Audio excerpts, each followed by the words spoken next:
Muy buenos días, tengan todas y todos ustedes. El Tribunal Electoral del Poder Judicial de la Federación les da la más cordial bienvenida a este seminario que convoca esta institución, Diálogos por la Justicia Abierta. Vamos inmediatamente a la mesa número 5, denominada Justicia Abierta en el ámbito internacional. ¿Qué podemos aprender de experiencias globales? Nos acompañan esta mañana el asesor del Programa de Justicia Abierta en la Secretaría de Planificación Estratégica en el Ministerio de Justicia y Derechos Humanos de Argentina, el doctor Carlos G. Gregorio.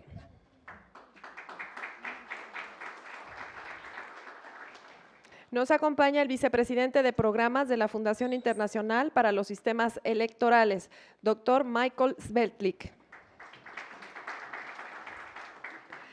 Además, se encuentra con nosotros la magistrada suplente de la Corte Suprema de Justicia de Costa Rica, la licenciada Marcela Ayón Zúñiga.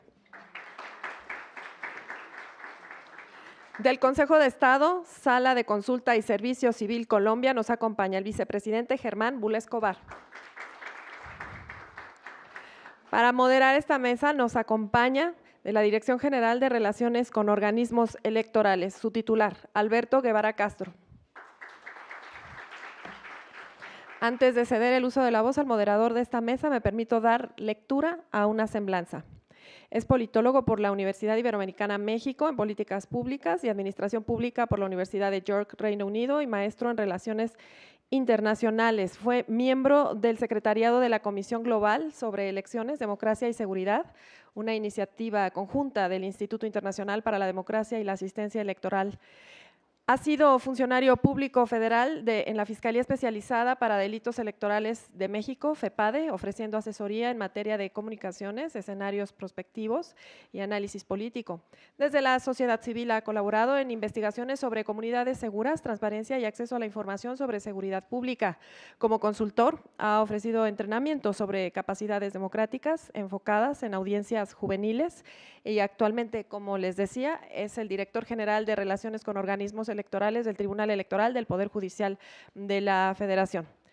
Adelante, señor moderador. Muchas gracias, Lucy. Buenos días a todas y a todos.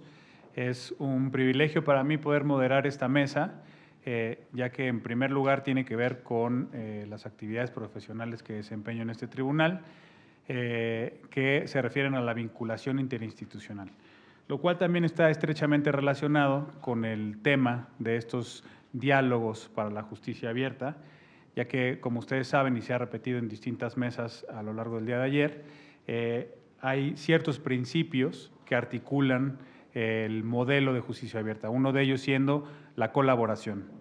Y el principio de colaboración no es posible si no se conocen otras experiencias, si no se sabe cómo se han aplicado precisamente estos principios en otras instituciones, por lo cual reitero mi agradecimiento al tribunal y al magistrado Reyes Rodríguez Mondragón por la invitación a moderar esta mesa.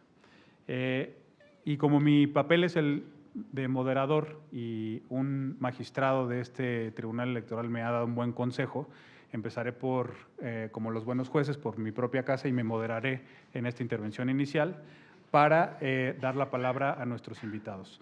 La mesa que tenemos el día de hoy recupera experiencias nacionales de distintos países. Tendremos a lo largo de los siguientes minutos algunas referencias a Colombia, Costa Rica, Argentina y, por supuesto, la mirada global que nos puede dar un representante de una organización como la Fundación Internacional para los Sistemas Electorales. Así que primero le pediré por favor al doctor Carlos Gregorio que haga uso de la palabra.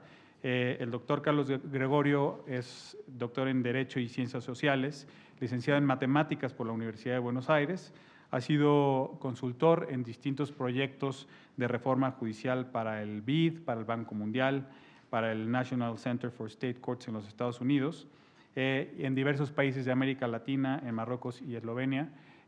Cabe subrayar que conoce bien el caso mexicano, nos ha acompañado en otros eventos importantes en materia de transparencia en el ámbito judicial. En México, por supuesto, ha trabajado con este tribunal para la sistematización de jurisprudencia internacional sobre transparencia. Ha sido consultor de la AMIJ, la Asociación Mexicana de Impartidores de Justicia, En fin, tiene un largo currículum tanto en nuestro país como en otras latitudes, así es que si nos hace favor, por favor, doctor, hacer uso de la palabra hasta por 15 minutos. Muchísimas gracias. Y siempre, por supuesto, un especial agradecimiento, un sincero agradecimiento al Tribunal Electoral por la invitación, que me honra y agradezco muy profundamente. Hoy nos reunimos para hablar una perspectiva internacional, entonces voy a tratar de hacer un recorrido por algunas buenas experiencias y algunas otras experiencias en diferentes países del mundo sobre justicia abierta y también una forma de provocación de cómo aparecen estos productos o estos cambios en favor de la apertura de la justicia. El primer tema que me gustaría presentar, obviamente en esta oportunidad estoy representando al Ministerio de Justicia y Derechos Humanos de Argentina y quiero contarles muy brevemente la experiencia en Argentina.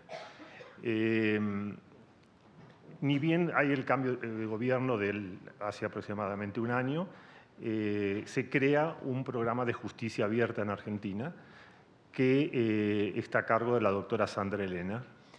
Y en este caso, lo primero que hace este programa, y esto es una de las visiones de la justicia abierta, es investigar qué información está almacenada en el Ministerio y que puede ponerse a disposición de los ciudadanos. Entonces se revisan todas las bases de datos y se crea un portal que es ese que tiene datos de la justicia argentina. Y en ese portal se incluyen algunas bases de datos, no todas, es progresivo. Y lo interesante es que me gustaría mencionarle dos de esas bases de datos. La primera gran discusión interna que se crea es se tiene la base de las personas que están cumpliendo penas privativas de libertad. Y se discute mucho sobre si se puede publicar esa base de datos bajo el concepto de justicia abierta. Y efectivamente se toma una decisión de publicar la base de las personas que están condenadas, pero la base de las personas que están cumpliendo una prisión provisoria, una pena todavía sin condena, esa base se suprimen los nombres. ¿Por qué? Porque lo que se considera es que en el primer de los casos el nombre de las condenas no es un dato personal protegido según la ley argentina y en el segundo de los casos la presunción de inocencia prevalece sobre el concepto de apertura. Ese es el análisis que se hace. Otra base que se pone a disposición de los ciudadanos es la base de sociedades y asociaciones civiles, con todos sus datos de fundación, autoridades, incluso en el caso de las sociedades comerciales, con algunos balances. Esto es una de las visiones. Cada vez que se quiere poner en marcha un proyecto de justicia abierta, el primer punto es ver qué información ya tenemos y esa información que ya tenemos es la que primero conviene volcar hacia la ciudadanía. Ahí tienen la base de personas privadas de libertad, tal como se publica en Internet. Y entonces ahora, después de haber hecho esta presentación muy breve sobre Argentina, que no voy a insistir mucho, voy a preferir hablar en general de todos los países, la justicia abierta entonces la concebimos desde como una nueva visión, un nuevo paradigma para mejorar la calidad de la justicia en el trabajo que hemos estado casi toda nuestra vida cotidiana, pensando que primero la justicia abierta incluye transparencia, incluye participación y incluye colaboración. El tema de la transparencia es un tema que ya tenemos muy andado y especialmente en México está muy trabajado, pero el tema de la participación y la colaboración es un tema aún más difícil y yo voy a tratar de cerrar la presentación con algunos ejemplos, creo que son novedosos y además paradigmáticos, sobre participación y colaboración. Ahora, este concepto de justicia abierta no borra las antiguas estructuras que nosotros utilizábamos para manejar calidad de justicia. Ahí tienen ustedes una lista del Consejo de la Justicia de Canadá sobre los valores de la justicia. A mí me gusta presentarla porque hay uno de esos elementos que ellos consideran valores de la justicia, que es confianza pública. Ayer José Antonio Caballero nos hizo una muy elocuente presentación sobre la opinión pública y cómo la justicia necesita construir una confianza pública. El concepto de apertura es entonces esencial en la construcción de la confianza pública. Por eso, dentro de ese conjunto de valores, quizá ayuda a la imparcialidad, pero es importante que tengamos en vista que la apertura de la justicia contribuye sólidamente en favor de la confianza pública.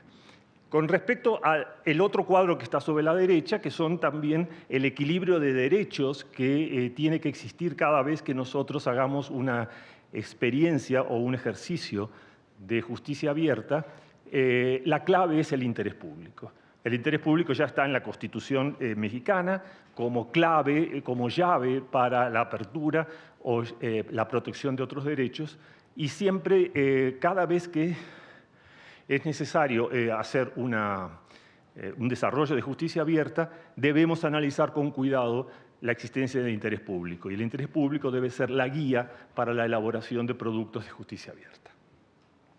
Bien, ahora entremos de lleno a temas de datos. Esto que tienen ustedes ahí en la pantalla es el sitio web de la Fiscalía de Chile. Transparencia, o sea, la página de transparencia. Y en esa página de transparencia podemos descargar un archivo PDF, y ese es un problema que ahora vamos a analizar si eso es abierto o no es abierto, en el cual se dan todos los datos de cómo entran las denuncias al Ministerio Público, cuántas denuncias son con autor identificado, cuántas son con autor identificado, o sea, el dato de impunidad, es decir, cuántos delitos son impunes, en definitiva, cuántos delitos son múltiples. Si ustedes van siguiendo ese árbol, van a poder desagregar toda la información en forma numérica. Esto es un ejercicio, a mi gusto, extraordinario de transparencia, porque muy pocos ministerios públicos en el mundo tienen el compromiso de dar información pública sobre cómo es su desempeño, cómo ejercen la acción penal. Y eso, hay mínimos ejemplos. Uno es el caso de Brasil, el Ministerio Público Federal, que publica todas las investigaciones previas en una versión pública muy breve, pero uno puede hacer un seguimiento de las investigaciones previas sin tener los nombres de los imputados. Ese es el único ejemplo de obtener datos de casos en materia de Ministerio Público. Y en datos de estadísticas, este es un excelente ejemplo. Hay también un muy buen ejemplo aquí en Guanajuato, que publica el Ministerio Público sus estadísticas para dar por lo menos una señal de cómo es la marcha de su trabajo y cómo ejerce la acción penal. En el caso de este sitio, que a mi gusto contiene una información muy rica y muy comprometida para la institución y realmente de mucho interés para el ciudadano, porque está dando datos de impunidad, datos de delitos que se desisten por principio de oportunidad, etc. La crítica sería que está en un formato PDF, que no es un formato abierto. Ahora, yo como investigador he sufrido toda mi vida la historia de descargar datos, tener que reformatearlos para poder procesarlos, y reconozco que es muy complicado trabajar con los PDFs y obviamente es mejor un archivo que sea separado por comas y entonces fácilmente procesable. Sin embargo, ahora les voy a mostrar otro ejemplo. Bueno, antes de pasar al siguiente ejemplo, ahí ustedes no lo ven, yo lamento mucho que sea tan pequeña la pantalla. Cuando se publica esta estadística, se publica también el día de publicación.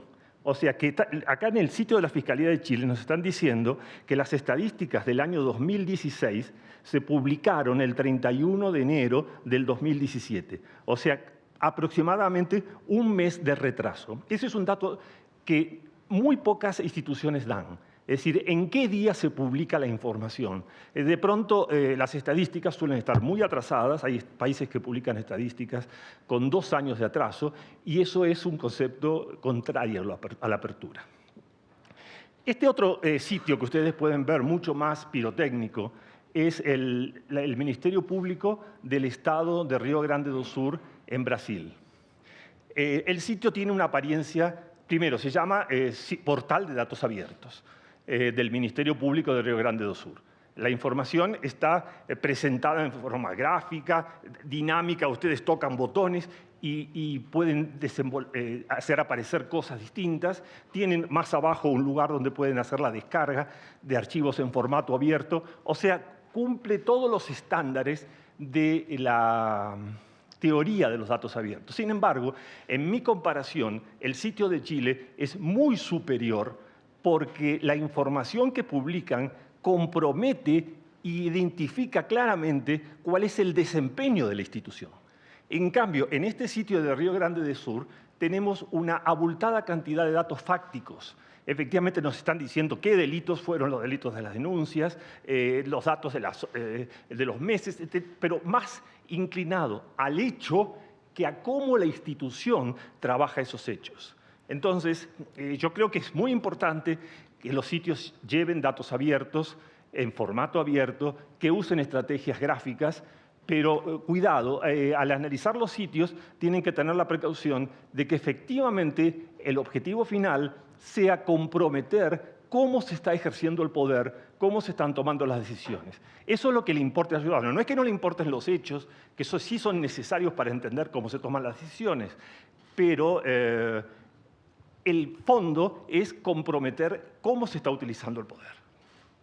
Bien, otro punto importante es que una justicia abierta tiene que publicar sus sentencias. Y la publicación de las sentencias debe ser lo más exhaustiva posible en todo sentido. Pero claro, obviamente hay un tema de tamaños, de cantidad de archivos. Obviamente cada sentencia es un archivo grande y tener buscadores de sentencias tiene su complejidad. Acá tienen, para empezar, un muy buen ejemplo, una buena práctica del Poder Judicial del Estado de Nuevo León, que ha comenzado en México una importante tradición de publicar sus sentencias. Claro, tienen que hacer versiones públicas, esto tiene su costo, tiene su retraso, y entonces ahí estamos frente a un pequeño problema. Pero es clave, y hay obviamente una discusión sobre si primera instancia, segunda instancia, solamente tribunales superiores, pero la publicación completa de las sentencias es posible, y como ejemplo pueden tomar el caso de Brasil, donde prácticamente todos los tribunales estatales publican absolutamente todas sus sentencias en Internet. Y ustedes las pueden inclusive buscar con buscadores sobre los textos y obtener los resultados que ustedes deseen. En este punto también de justicia abierta hay un detalle que también se relaciona mucho con Nuevo León. Nuevo León publicó durante varios años la videoteca de juicios orales y finalmente decidieron retirarla de la versión en Internet, y eso fue un proceso mundial también. En Estados Unidos muchos tribunales también publicaban, mantenían una videoteca de juicios orales para que se pudieran ver en forma diferida. Y la tendencia mundial es a que las videotecas de juicios sean solamente de segunda instancia para arriba. Podríamos encontrar muchas explicaciones. El Tribunal de Nuevo León entiende, por ejemplo, que la publicidad de la sentencia, de la audiencia, se agota en la misma audiencia y entonces no es necesario mantenerla eternamente. Pero de hecho, lo único que les puedo decir es que la tendencia mundial es a excluir la primera instancia, o sea, fundamentalmente la aparición de víctimas y la aparición de testigos, para dejar el debate jurídico de la segunda instancia en adelante.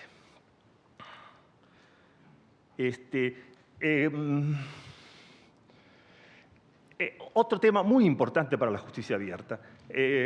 Han comenzado a aparecer los juicios virtuales, los juicios en línea.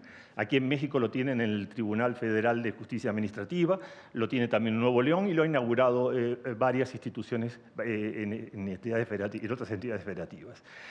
Se ha provocado en el mundo un problema en que cuando los tribunales pasan a habilitar sistemas de consulta de causas con usuario y clave, desaparecen los sistemas de publicación de las causas que están procesándose. En términos mexicanos, se sale de los boletines judiciales a una modalidad de acceso con usuario y clave, y al tener usuario y clave se dice ¿para qué vamos a mantener los boletines judiciales? Y se suprimen. Y efectivamente ahora, entonces, en algunos países, en el caso de México hay un par de estados que tienen este problema, pero es muy observable, por ejemplo, en Australia, en el estado de Nueva Gales del Sur, donde uno puede hacerse su clave, pero no puede ver absolutamente nada porque solo se pueden ver las causas propias. Y entonces se ha perdido un concepto de que la existencia de un caso judicial es un dato público y que debe estar abierto a la ciudadanía. Entonces aquí tenemos que administrar con mucho cuidado este nuevo cambio a los sistemas de acceso a la información procesal para que no se pierda el concepto de apertura que todo ciudadano tiene con respecto a la existencia de procesos. En México hay varios estados que tienen buenas soluciones. Costa Rica, por ejemplo, tiene un esfuerzo muy grande de hacer versiones públicas de la información procesal, donde se puede ver todos los elementos del caso, menos los nombres de las partes. Lo importante es que no existan causas secretas, que no existan causas ocultas al ciudadano. Voy a ir abreviando porque me está quedando corto el tiempo. Estos son dos ejemplos de Argentina. Registro de juicios universales y creo que el que sigue es el registro de deudores alimentarios. Deudores alimentarios, ustedes saben lo que es, son personas que no pagan sus obligaciones alimentarias a sus hijos y por lo tanto son expuestos en una página web del tribunal. En Argentina todas las provincias tienen leyes de registro de deudores alimentarios, pero no todas las provincias tienen el mismo concepto sobre cómo se publican. Ese es el caso de la provincia de Salta, donde publica los nombres en un formato abierto. Otras provincias requieren ir a una ventanilla, presentar un formulario para saber si una persona tiene o no deudas alimentarias.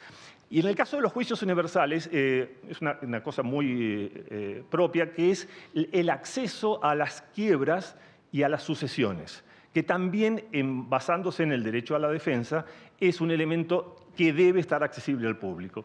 De la misma forma, hay provincias en Argentina, como el caso de Mendoza, que lo tienen totalmente abierto, y provincias que requieren presentar un formulario, pagar un canon y acceder a la información. Entonces, un concepto de justicia abierta, aún en cuestiones reguladas por ley, puede variar con una política efectiva de apertura.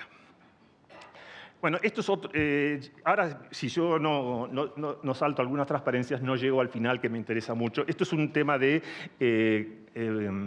calidad o del trabajo de los jueces, un ejemplo de Brasil, de cómo ellos publican el desempeño de cada uno de los jueces en la cantidad de causas que han resuelto.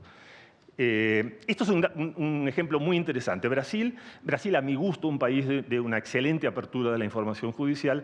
El Consejo Nacional de la Justicia publica un sitio que se llama Geopresidios. Ustedes no lo pueden ver, yo lamento mucho el tamaño del gráfico, pero concretamente lo que hace Brasil es publicar todos los meses un estado de sus cárceles. ¿Cuántas personas están privadas de libertad? ¿Cuántas personas están privadas en forma provisional, o sea, sin condena? ¿Y cuántas camas o lugares hay? Entonces, son dos indicadores. ¿Cuántos presos hay? ¿Cuántos están condenados y cuántos están aún en proceso? ¿Y cuál es la superpoblación carcelaria? Ustedes, si revisan este sitio, van a encontrar que hay unos niveles de superpoblación. Yo ni llego a leer. Este es el número de vagas, vagas son espacios, y van a ver que la cantidad de personas son 644.000 contra 303.000 lugares o camas. O sea que Brasil tiene una superpoblación en sus cárceles casi el doble. Y lo mismo con las prisiones provisionales. Y obviamente luego se hace una score, un ranking por estados, cuál es el estado que tiene la peor situación y cuál es el estado que tiene la mejor situación. La pregunta de esto es la siguiente, y lo decía el senador Gil ayer: publicar información delicada y comprometida no debilita las instituciones. Este es el ejemplo. Fundamentalmente provoca el cambio. Tanto el tema de la superpoblación carcelaria como el tema de la prisión preventiva son dos temas graves que requieren intervención, y entonces mostrar los problemas no es un detalle. Bueno, ahora, a ver el anterior. Estamos aquí en el tema de participación. Participación es un tema difícil de innovar. Podemos hablar de amicus curiae, podemos hablar de otras formas de participación, pero en general es difícil. El ejemplo de Argentina es bien interesante. Y otros países también lo tienen, se llama el proyecto Justicia 2020, que es un debate nacional sobre cómo hacer los cambios o la modernización o la mejora de la justicia. Si ustedes lo ven ahí arriba, el número dice 20.308 participantes inscriptos en este programa, donde online se hacen debates y se hacen también reuniones presenciales. Este es un ejemplo interesante de cómo se puede tornar participativa la justicia, porque obviamente es difícil si no hay jurados, si no hay otros mecanismos, hablar de justicia participativa en un caso, pero sí en lo que hace a la organización, el futuro, los proyectos sobre la justicia. El caso más difícil es el caso colaborativo, es decir, ¿dónde encontramos ejemplos de justicia colaborativa? A mi gusto, y esto es bien relevante en México, y hay incluso ejemplos interesantes en México, es la justicia penal para adolescentes. La justicia penal para adolescentes reúne las características necesarias de una justicia colaborativa. El juez, como especialista en derecho, está en el proceso para garantizar el debido proceso y todas las garantías que el adolescente tiene. Pero una vez que se han satisfecho esas garantías y se dicta una resolución donde se asigna o no responsabilidad juvenil y por lo tanto se va a necesitar un plan. El 16 constitucional en México habla de todos estos elementos, pero habla también en una frase reintegración social y familiar. Esa frase reintegración social y familiar no es una cuestión de derecho. Es una cuestión que requiere habilidades sociales, habilidades de la comunidad, mecanismos en la comunidad para lograr ese proceso de reinserción de un adolescente, que todos sabemos que es muy difícil reinsertar a una persona que ha cometido un delito, pero también sabemos que es muchísimo más fácil reinsertar a un adolescente que ha cometido un delito, porque probablemente pueda recapacitar más fácil y tiene más incentivos para mejorarlo. Entonces, la existencia de programas en el mismo nivel entre los juzgados de adolescentes y la sociedad civil, creando ofertas de, por ejemplo, un programa deportivo o un programa cultural, o una serie de becas para participar en estudios, administradas en forma conjunta con el tribunal, es el mejor ejemplo de justicia colaborativa. Aquí existe algo muy cercano en lo que se llama la red de asistencia creada en el estado de Guanajuato entre el Ministerio Público especializado en adolescentes, los tribunales de justicia penal para adolescentes y muchísimas instituciones de la sociedad civil de Guanajuato que ofrecen programas que son evaluados y administrados en forma conjunta entre el tribunal y la sociedad civil. Bueno, entonces terminando, tenemos una hipertrofia muy grande de justicia abierta alrededor del concepto de transparencia, brillante, excelente, y tenemos un desafío muy grande sobre buscar experiencias de transparencia, de participación y de colaboración en otros ámbitos de la justicia. Yo espero que ese par de ejemplos sirva para que encontremos nuevos espacios de trabajo para una justicia más abierta y, por lo tanto, de mejor calidad. Muchísimas gracias.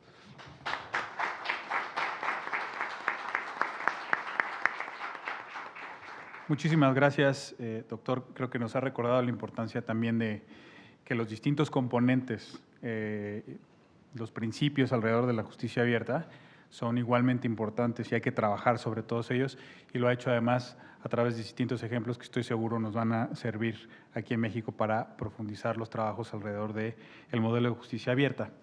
Y a continuación, nuestro siguiente invitado es el vicepresidente de programas de la Fundación Internacional para los Sistemas Electorales, conocida como IFES, que está basada en los Estados Unidos. Michael Svetlik ha trabajado con el Tribunal Electoral del Poder Judicial de la Federación y con otras instituciones del Estado mexicano en el desempeño de sus labores. Él es egresado de la Universidad de Texas en Austin, es maestro en Relaciones Internacionales por la Escuela de Estudios Internacionales Avanzados de la Universidad Johns Hopkins en Estados Unidos. Es experto en temas como cambio político, desarrollo institucional, desarrollo de sistemas electorales, activismo y conciencia civil. También es experto en gestión, diseño y evaluación de proyectos, y en esa capacidad ha dirigido distintos programas, por ejemplo, en Europa Central y del Este, en el sur y sudeste de Asia. Ha estado a cargo de proyectos foráneos en IFES, como en lugares como en Georgia o Azerbaiyán. Y actualmente, en el desempeño de sus responsabilidades, él aporta en asistencia electoral y construcción de instituciones democráticas en más de 30 países, que es el ámbito de acción precisamente de IFES. Y en esa capacidad nos va a compartir ahora algunos comentarios en torno al concepto de justicia abierta. Michael, por favor, muchas gracias. Thank you, Alberto, and thank you to the Electoral Tribunal for the invitation to participate in this convocation on such an extremely timely and important topic. Estamos hablando de un tema muy importante. Damas y caballeros y distinguidos invitados, buenos días. Especialmente me siento complacido por estar aquí en México. Mi organización, la Fundación Nacional para Sistemas Electorales, está celebrando su 30 aniversario. Hemos trabajado en más de 140 países en los últimos 30 años y tenemos una larga historia de colaboración con cuerpos electorales y otras instituciones aquí en México, incluyendo el IFE, ahora INE. Tenemos un gran memorándum de cooperación, al igual que con el Tribunal Electoral, y espero usar mi tiempo aquí esta semana para ampliar nuestra colaboración discutiendo de nuestro memorándum de colaboración con los miembros del Tribunal. Tal vez este año se pueda firmar. Me da gusto estar con colegas de la región en un momento en el que los procesos electorales son más importantes que nunca. Felicito al Tribunal Electoral por haber tomado este papel de liderazgo en esta área en procesos electorales y buscar tener reuniones como esta en diálogos regionales y globales. Ustedes son líderes y eso merece reconocimiento y distinción. Ha sido muy gratificante este último día haber escuchado esta perspectiva tan completa que tienen de la justicia. Algunos de los ponentes ayer hablaron acerca de esto y, de hecho, la experiencia latinoamericana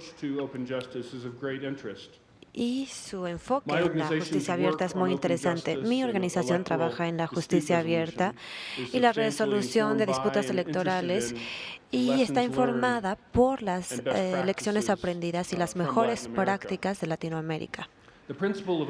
El principio de justicia abierta se articuló claramente en el artículo 14 del Acuerdo Internacional de Derechos Políticos y Civiles y requiere que los tribunales y cortes lleven a cabo sus negocios públicamente para salvaguardar contra los sesgos judiciales, injusticia e incompetencia, a menos que haya temas de seguridad, de privacidad y de prejuicios.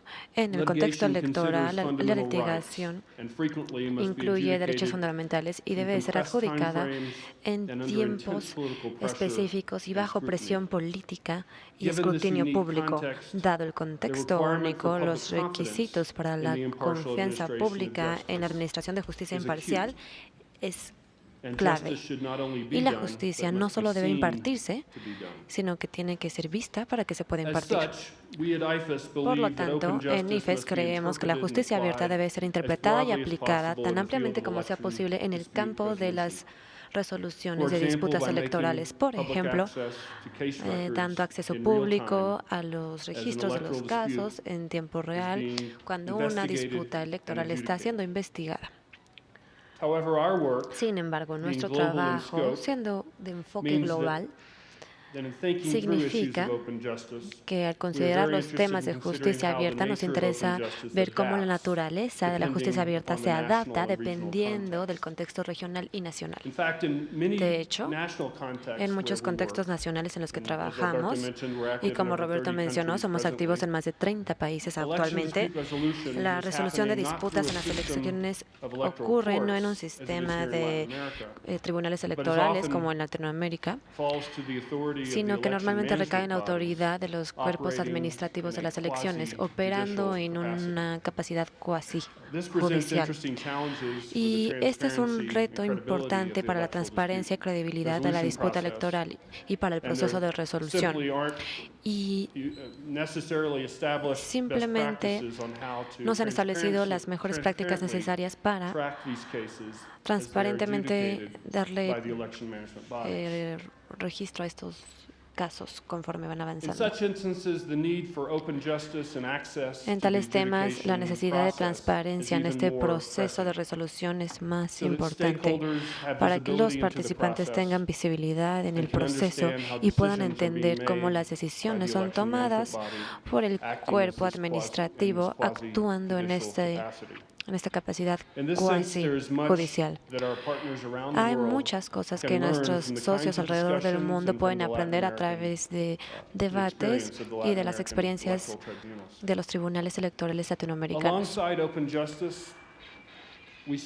Además de la justicia abierta, vemos una necesidad fundamental de enfocarnos en el debido proceso procesal en la resolución de disputas, aplicando estándares ad hoc. Podemos llegar a desestimar denuncias legítimas y podemos llegar a la imparcialidad de un cuerpo electoral, o podemos llegar a la legitimidad de todo un proceso electoral. Y por esto, cualquier institución que trate con una resolución de una disputa electoral debe haber un requisito de un alto grado de transparencia, independencia, rendición de cuentas y justicia procesal. Dado este estándar, esta necesidad de transparencia, rendición de cuentas y justicia procesal, la cuestión es, o la pregunta es, ¿cómo llegamos? Y por esto, mi organización recientemente ha lanzado un nuevo proyecto de investigación, investigando las mejores prácticas alrededor de la justicia abierta y el debido proceso, no solo cuando hay un tribunal dedicado o una corte dedicada, sino también nos queremos enfocar en cómo se pueden aplicar las mejores prácticas cuando hay un cuerpo administrativo actuando en alguna capacidad judicial. En algunas instancias, estos árbitros puede que ni siquiera tengan una capacitación legal formal, y con estas mejores prácticas podemos entender cómo enfocarnos mejor. Una consideración significativa en este tema, los mecanismos tradicionales, el debido proceso procesal, como en el manejo de los casos, pueden faltar un proceso de resolución de problemas, no son judiciales, no tienen sistemas de manejo de casos, y estos sistemas de manejo de casos son importantes, son un nexo importante para la justicia abierta y para el debido proceso procesal, y deben estar hechos para los cuerpos que se dediquen a la resolución de disputas. Estas mejores prácticas pueden ayudar a las personas a llevar audiencias a cabo si es necesario y asegurarse de que las partes hayan recibido aviso adecuado, ayudarlos a rastrear quién está llevando a cabo la investigación y también ayudarlos a recolectar y a corroborar evidencia y ayuda a tomar decisiones en cada caso y registrar cada tipo de caso y cómo son resueltos.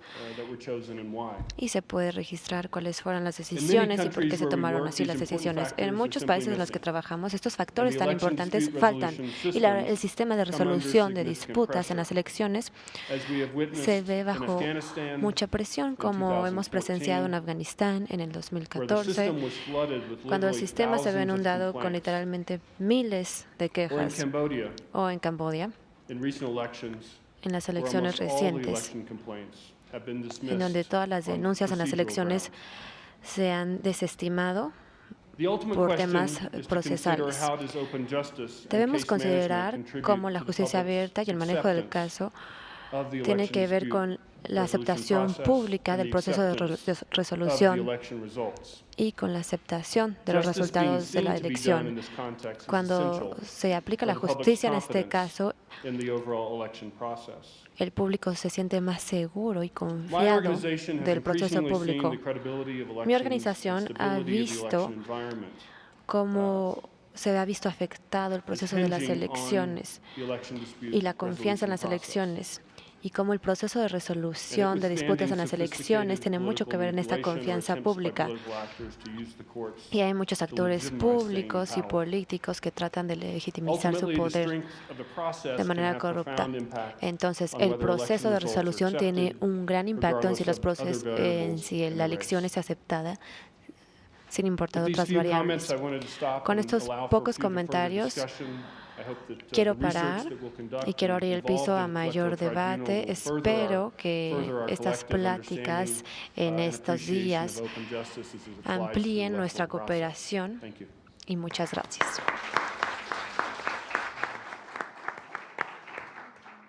Muchas gracias, Michael. Sin duda alguna, la responsabilidad de implementación del modelo de justicia abierta no es exclusiva de los tribunales. En otros modelos institucionales que tienen justo estas responsabilidades cuasi judiciales en el órgano administrativo de las elecciones, estas experiencias y estos modelos también son importantes.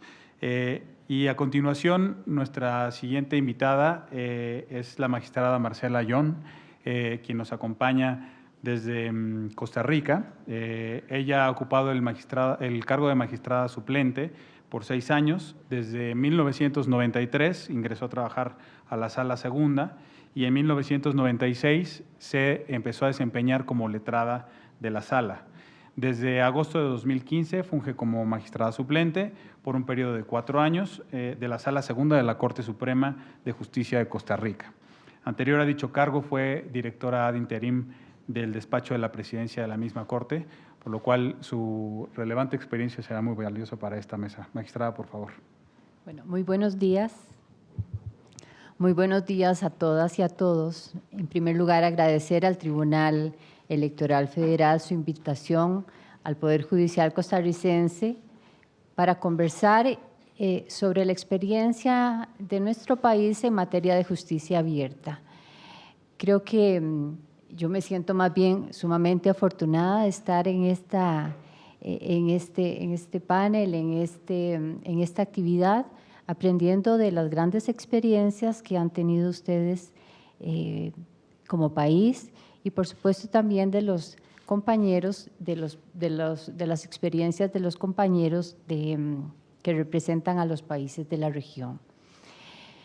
Hablar de justicia abierta pues es un concepto en construcción y no cabe duda que estas experiencias nos permitirán llegar a consensos, ¿verdad? Incluso hablar del tema de transparencia, hablar del tema de participación ciudadana o colaboración, incluso a través de las diversas participaciones, una advierte el diferente enfoque que se pueda estar teniendo o que podamos tener unas y otros.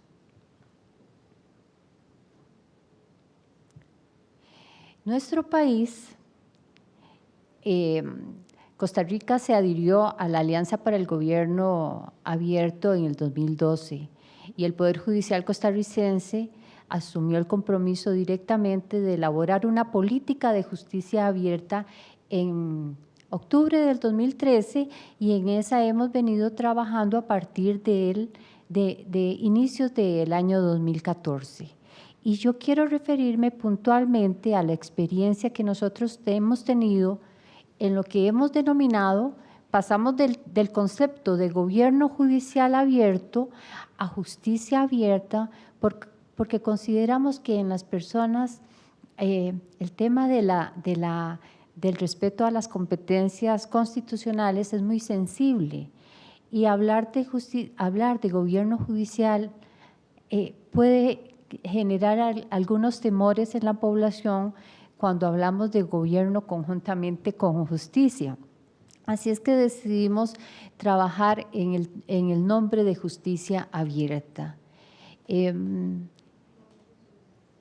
Como decía, los temas los tres ejes en los que se ha trabajado el Poder Judicial costarricense son fundamentalmente la elaboración de una política institucional en justicia abierta, una experiencia de un plan piloto que se tuvo y además lo que se ha avanzado en datos abiertos. Cuando hablamos de transparencia,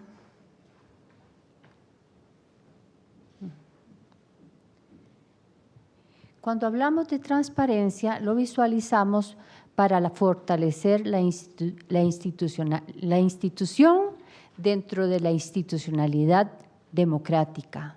O sea, cómo fortalecer los poderes judiciales, lo visualizamos como fortalecer un Estado democrático.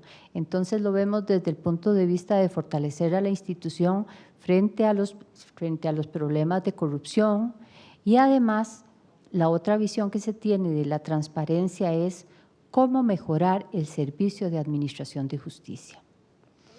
De momento, el tema de transparencia no lo hemos enfocado a involucrar el contenido o el fondo de las decisiones de los jueces.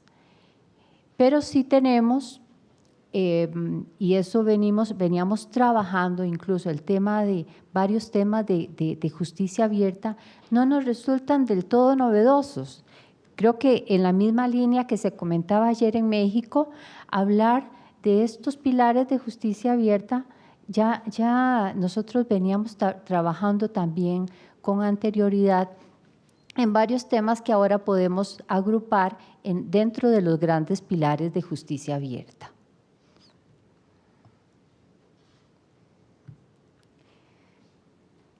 Concebimos de manera semejante la transparencia, la participación ciudadana y la coordinación o colaboración en conjunto con el tema tecnológico, porque lo visualizamos como un aliado estratégico en estos temas. En la era de la tecnología, más bien las herramientas tecnológicas se constituyen en un valioso aliado para lograr el objetivo. Entonces, ya nosotros veníamos trabajando desde principios de siglo. Costa Rica contó con unos préstamos del Banco Interamericano de Desarrollo y los direccionó hacia un proceso de modernización tecnológica y eso nos permitió, y además con una visión muy importante del presidente en ese momento, que el centro de la justicia es la persona. Y en ese sentido se debían direccionar todas las acciones. Entonces, desde el 2005 aproximadamente tenemos que en la página web del Poder Judicial están las actas de las sesiones de Corte Plena, del Consejo Superior, que es el órgano administrativo superior del Poder Judicial, las sentencias de las salas de la Corte y de los tribunales superiores del país.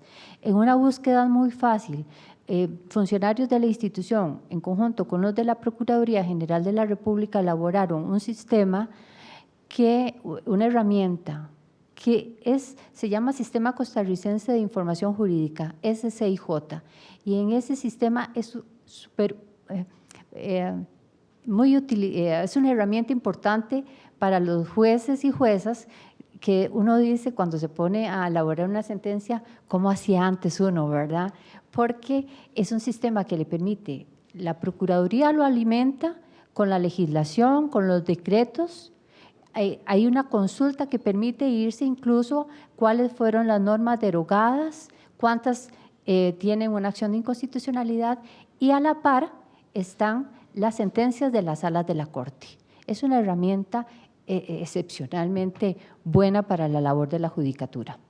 Y así es que el tema de la transparencia en cuanto a las sentencias de las salas de la Corte, ciertamente no tenemos las de los juzgados de primera instancia, pero sí la de los tribunales superiores del país y las de las salas de la Corte. También en materia de participación ciudadana, contamos con contralorías de servicios en todos los circuitos judiciales, las comisiones de personas usuarias. Venimos trabajando ya también desde hace tiempo en cómo involucrar a las personas de la población, a las personas usuarias en decisiones fundamentales de la administración de los circuitos, incluso en el Consejo Superior, que como les decía es el órgano superior de administración del Poder Judicial. Uno de los integrantes lo nombra el Colegio de Abogados, bueno, es un representante del Colegio de Abogados como una forma de participar a los grandes usuarios nuestros, que son los abogados y abogadas litigantes. Lo mismo, la integración en el Consejo Superior y en los consejos de administración de circuito. Y también contamos con un sistema de facilitadores judiciales, que es un programa de la Organización de Estados Americanos, que la persona facilitadora es una persona de la comunidad que goza de un prestigio a nivel de la comunidad, y entonces funciona a manera de un puente entre las personas de la comunidad y los jueces y juezas de los despachos judiciales. Entonces lo orienta. El facilitador es una mano del Poder Judicial, una extensión del Poder Judicial. Entonces el facilitador o facilitadora se relaciona fácilmente con el juez para direccionar a las personas. También funcionan como amigables componedores de disputas entre las personas de las comunidades. Como les decía, pasamos de gobierno judicial abierto a justicia abierta, y el Poder Ejecutivo trabaja en su propia agenda y el Poder Judicial trabaja en su política, sin perjuicio de que también se realicen coordinaciones, cada uno con absoluto respeto a sus competencias. En el 2013 asumió el Poder Judicial expresamente el compromiso de formular una política, y en esto la OCDE nos ha señalado como una institución pionera en el ámbito judicial. Y déjenme contarles que en Costa Rica el Tribunal Supremo de Elecciones es un órgano que funciona, digamos, sus integrantes son 3 integrantes, con la misma condición de magistrados que los integrantes de la Corte Suprema de Justicia, son nombrados por la Corte Suprema de Justicia, pero están aparte tienen su propia organización e independencia organizativa y administrativa, completamente independiente del Poder Judicial. Entonces, realmente que esto que estamos trabajando en justicia abierta, aunque con una gran apertura hacia la población, es solamente para el Poder Judicial. Y además, otro tema es que creo que es único también, que nuestro Poder Judicial tiene concentrados los órganos auxiliares de la Administración de Justicia, del Ministerio Público, la Defensa Pública y la Policía Judicial forman parte del Poder Judicial. Entonces, dentro de la formulación de esta política se están siendo vinculados estos 3 órganos. Y en el 2013 se asume la política, el compromiso de una política para orientar toda la gestión en los ámbitos jurisdiccional, administrativo, de los órganos auxiliares bajo los ejes de transparencia, participación de la población en la gestión institucional y colaboración o formulación de alianzas institucionales y con la sociedad civil.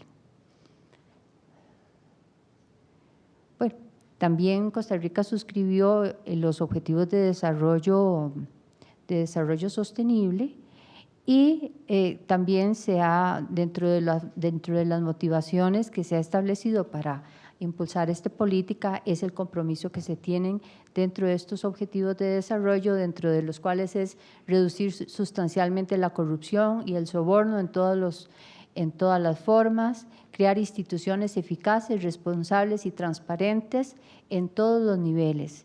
Ahí aparece, bueno, este es un desglose del objetivo número 16 de los Objetivos de Desarrollo Sostenible. ¿Qué ha significado o cómo se ha desarrollado el tema de la creación de la política? Realmente no tenemos una secretaría, ni una… la coordinación y el empuje ha venido fundamentalmente de la presidenta de la Corte Suprema de Justicia, que ha tomado con mucho interés y con determinación el impulso en justicia abierta. Y lo que se han realizado son jornadas de trabajo con el apoyo de consultores de la CEPAL, que han realizado talleres en donde el criterio transversal de esos talleres es la participación ciudadana, porque siendo uno de los pilares de la participación de la justicia abierta, la participación ciudadana, pues vamos, entonces la creación de la política tiene que ser sobre ese principio. Entonces los talleres han tenido una amplia participación de representantes de otras instituciones, de abogados y abogadas, para formular esta política. Es un proceso de consulta que es consecuente con el pilar de la participación. Y les comentaba, bueno, lo de la política, y aún sin contar con el documento, y aún siento que todavía, hagamos un poco en los conceptos base y pilares de justicia abierta, comenzamos un proyecto piloto. Resulta que estamos tratando de generar el expediente electrónico en todos los despachos judiciales. Una primera experiencia, una segunda experiencia era en la provincia de Cartago. Todo el circuito se constituía en un circuito judicial oral electrónico donde se introducía la oralidad y el uso del expediente digital en todos los despachos. Así es que era un despacho que todavía funcionaba con expedientes físicos. Al pasar todo este proyecto a oral electrónico, no solamente los despachos, los juzgados, sino también Ministerio Público, Defensa Pública y la Policía Judicial que está en ese despacho, pues evidentemente que era un proyecto que impactaba a la comunidad. Entonces, al realizarse este proyecto piloto, la presidenta determinó que fuera también, al realizarse este proceso de rediseño, la presidenta determinó que también fuera una experiencia en justicia, un proyecto piloto en justicia abierta. Se realizaron talleres focales para para comunicarle a toda la población el proyecto, cuáles eran las ventajas del proyecto y además sobre posibles afectaciones al servicio, y también retroalimentar cuáles eran los temas que podían mejorarse en ese proceso. Se recopila toda la información, se valida y con base en esta información también la Contraloría de Servicios presenta las propuestas de mejora dentro del proceso.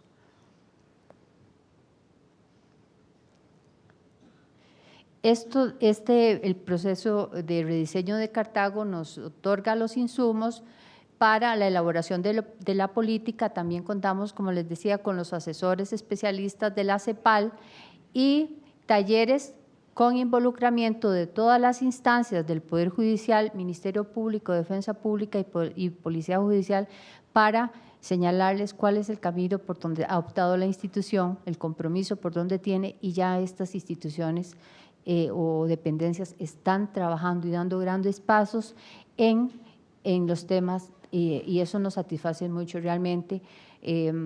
Ver que, por ejemplo, el organismo de investigación, el Ministerio Público y el organismo de investigación judicial, que es la Policía Judicial, ya están acostumbrándose a realizar visitas ciudadanas a poblaciones que presentan ciertos problemas y invitar a la ciudadanía a que se manifieste, a que diga cuáles son sus problemas y qué es lo que requiere de la Administración de Justicia. Transparencia, ya nosotros teníamos una comisión de transparencia que venía trabajando en el Poder Judicial y no tenemos ley de transparencia ni acceso a la información, pero en esto ha sido sumamente valioso, y ayer se comentaba el tema de, a partir de 1989, la creación de la Sala Constitucional. Y por si no me da tiempo, quiero referirme un poquito nada más a eso. La Sala Constitucional fue creada en 1989, fue una sala que vino a vivificar la Constitución política. Efectivamente, presenta un ingreso anual de aproximadamente 15.000 asuntos, pero tiene un tiempo de resolución de 3 meses en los recursos de amparo, que son los más recurrentes. Los habeas corpus la resolución es más corta, quizás las acciones de inconstitucionalidad puedan alejarse un poquito más, pero los tiempos de respuesta son excelentes, y para la población costarricense la sala constitucional incluso ha superado las expectativas de la Defensoría de los Habitantes. Existe ya, contamos con una página de justicia abierta con los 3 pilares: transparencia, participación, colaboración, lo que se ha avanzado en esto, y además en transparencia ya tenemos todo lo que es lo que son contrataciones, lo que la gente le gusta saber del Poder Judicial, o al menos eso creemos, pero ahorita les voy a comentar. Tenemos los salarios, en qué se invierte, en qué estamos invirtiendo, cuántos inmuebles tiene el Poder Judicial, que creemos que eso y le interesa a la población, pero es increíble. Y les voy a comentar bueno, y en datos abiertos, ahora voy ahora en el otro tema que, perdonen, pero es que es un poco por el tiempo. El otro tema es en datos abiertos. En datos abiertos ya estamos trabajando y ya contamos con datos abiertos con las características que se exigen, ¿verdad? Que sean en formatos libres, que no requieran licencia, que sean reutilizables, no son términos estadísticos, no son estadísticas, ciertamente no son estadísticas, así es que requieren un usuario especializado, ¿verdad? Y además de participación universal, sin restricciones para su uso. Son bases de datos, como decía, especializadas, y el objetivo es que la información de toda la institución comience a generarse. Ese es el objetivo institucional, que toda la institución comience a generarse sobre este esquema. En la página de justicia abierta de la institución aparecen los datos relevantes para la institución, dentro de esos los datos abiertos, y quería comentarles lo del concepto, cómo visualizamos el concepto de participación ciudadana. Ciertamente lo visualizamos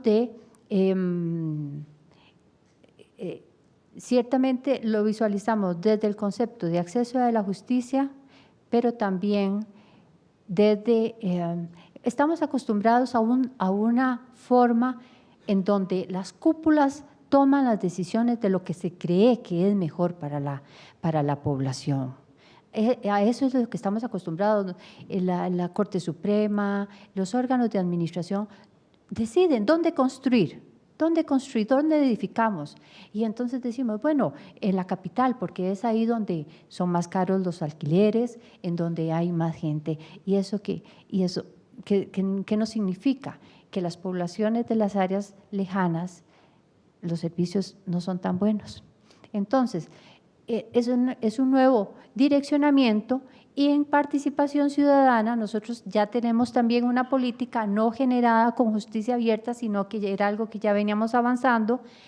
Y dentro del concepto, dentro de la política de participación ciudadana ya aprobada por Corte, dice, al definirlo, dice, un proceso democrático que garantiza una contribución responsable, activa y sostenida de la ciudadanía en el diseño, la toma de decisiones y la ejecución de políticas del Poder Judicial, de manera que respondan a la realidad de la población, al bien común y al cumplimiento de los fines del servicio judicial. En una actividad que estuve en la Cumbre Judicial Iberoamericana, donde Costa Rica planteó la propuesta ante la cumbre, de que Cumbre trabaje también con un concepto de justicia iberoamericana abierta que permee todos los poderes judiciales que forman parte de la cumbre. Este concepto, el tema a veces como que no es tan, digamos, esta visión por lo menos, esta visión de participación ciudadana en la toma de decisiones y la ejecución de políticas del Poder Judicial. A veces les hago el comentario porque nosotros lo conceptualizamos desde esa forma, desde la participación. No creo que, bueno, por la experiencia que tuve ahí, no es tan pacífica esa visión. En la política de participación ciudadana está también en la página del Poder Judicial, establece cuáles son las líneas generales de la política, el plan de acción, el monitoreo y evaluación, que a eso nos tenemos que acostumbrar. Ciertamente, alguien lo dijo en relación con la ley ayer, pero tenemos que acostumbrarnos a los monitoreos y evaluación, y perdónenme si ustedes lo hacen, pero creo que es una falencia, por lo menos en nuestro sistema, que no nos acostumbramos a monitorear el impacto que tienen los proyectos. Y en los procesos de coordinación con instituciones, también es algo en que venimos trabajando, pero con la visión de el acceso a la justicia y la mejora en los servicios de administración. Y un convenio, un ejemplo de convenio lo tenemos con la Caja Costarricense de Seguro Social, que es el órgano de la seguridad social, y ya casi termino. La función de la medicatura forense o de la clínica médica forense particularmente está concentrada en la capital, en San José. Y esto significaba que los procesos o los delitos por violación que sufren personas, mayoritariamente mujeres, en las zonas alejadas de la región de la capital, significaba el traslado que tenía que darse de las personas, de las víctimas, hasta San José. Eso, además de muy cansado y en una situación de esas tan dolorosas, pues es del todo inhumano. Y se entró en un convenio con la Caja Costarricense adoptándose los protocolos necesarios para que los servicios médicos de la Caja Costarricense de Seguro Social, que están distribuidos en todo el país, puedan atender bajo los mismos protocolos a las personas víctimas de violencia, o sea, con el tema de la prueba, garantizando la legalidad de la prueba, y además a la víctima se le suministran antirretrovirales inmediatamente. Eso garantiza la participación de la Caja. ¿Y en qué estamos? Bueno, la propuesta de la política de justicia abierta ya fue sometida a consulta pública del personal tanto para el personal de la institución como de la población mediante procesos de validación. Está por ser presentada a la Corte para su análisis y aprobación. La Policía Judicial y el Ministerio Público están completamente involucrados y ya implementan las audiencias y visitas comunitarias, y esto es muy importante, se viene trabajando aún sin una secretaría y sin presupuestos específicos para el tema. Creo que hay mucho compromiso. El contenido de la política, de manera, digamos, previsoriamente, contiene la definición de la justicia abierta y de sus componentes, o sea, qué entendemos por transparencia, participación ciudadana. Y como les digo, estos son conceptos todavía en construcción, pero de momento son los que vamos a partir. El objetivo general, los objetivos específicos, las líneas generales de acción. Un estudio de la OCDE del 2016 nos señala que estamos entre los más avanzados a nivel mundial en transparencia, rendición de cuentas y participación, y que se cuenta con estrategias para crear un poder judicial abierto, así lo que nos da como mucha, no tranquilidad, pero es un estímulo para seguir trabajando en este tema. Y la propuesta de la cumbre, como le dije, es una propuesta del Poder Judicial costarricense ante la Cumbre Judicial Iberoamericana, que la estamos planteando a ese nivel, y los retos, importante, la formación y la sensibilización a todo nivel institucional en los pilares de justicia abierta, siempre, o sea, es cómo transversalizamos justicia abierta a todo nivel. Y la incorporación de la sociedad civil. Ayer lo comentaba con alguien, ¿a quién consultamos? ¿Cómo buscamos? Porque ¿cómo encontramos a las personas a quién consultarle? ¿Verdad? Ese es un reto. El reservorio de buenas prácticas, y esto es lo importante de que aprendamos unos de otros. Y ya había comentado el referente en cuanto a la Sala Constitucional. Muchas gracias por su tiempo, más bien disculpen el abuso.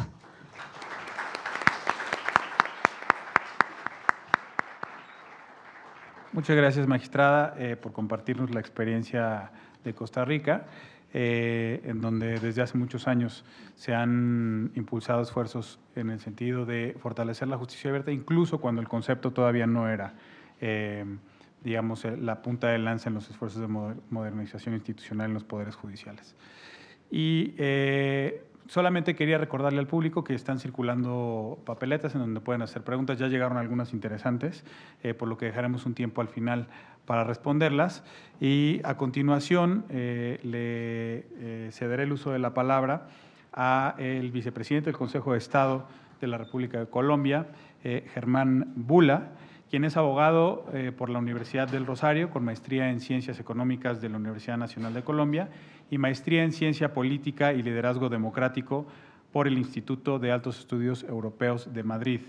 Su ejercicio profesional lo ha desarrollado como juez del Consejo de Estado, consultor en Derecho Administrativo, Civil y Comercial. Ha sido director de la Agencia Colombiana de Cooperación Internacional de la Presidencia de la República, ministro de Educación Nacional, árbitro de conciliación de la Cámara de Comercio, vicecontralor de la Contraloría General de la República y embajador en Venezuela, entre otros cargos. Como docente se ha desempeñado en distintas universidades, como la de los Andes, la del Rosario, la Libre, Jorge Tadeo Lozano y en la Escuela Superior de Guerra. Por favor, consejero, muchísimas gracias por su participación el día de hoy. Muchas gracias. Saludo a los colegas de la mesa. En nombre del Consejo de Estado agradezco la invitación al Tribunal Electoral de México, cabeza de su presidente, la magistrada Yanino Tálora, la magistrada María Silva. Y quiero comenzar por recordar una frase dicha aquí ayer por Ángeles Navarro: la tecnología no es el problema es la voluntad política, con la cual coincido. ¿Por qué estamos aquí? El tema de transparencia es tan antiguo que se remonta, digamos, antes de la historia. Cervantes escribió Rinconete y Cortadillo. Entonces Rinconete aprovechaba los rincones y Cortadillo hacía lo propio para cometer sus fechorías. Las canciones populares dan cuenta de lo que sucede con la opacidad, ¿no? Y en la Contraloría General de la República, en el año 2007, acuñamos una ley, entre comillas, que es la ley del vaso de whisky. Todo whisky servido en la cocina lleva el hielo puesto con la mano. De manera que creo que es de conocimiento público que lo que se hace a oscuras es probable que se corrompa con mayor facilidad. Hay un término que ha buscado muchas traducciones, yo propongo esta hace unos años, que es accountability.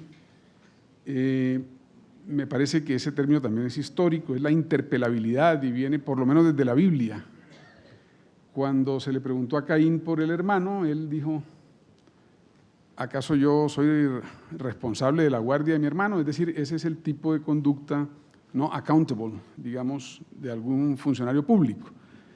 Es decir, no tengo por qué responder a lo que usted me pregunta. Entonces, esa disposición a rendir cuentas y a hacerse responsable por las cuentas que rindo es lo que se podría llamar interpelabilidad, ser interpelable en un dominio concreto. De manera que ambos asuntos, que son como pilares de todo lo que estamos conversando, son bien antiguos. El gobierno colombiano trabaja, como los gobiernos de la región, en temas de gobierno abierto hace muchos años, y la cuestión particular que nos reúne es lo que compete a la justicia abierta. Es decir, que el Ejecutivo rinda cuentas es un asunto, digamos, relativamente fácil de elaborar.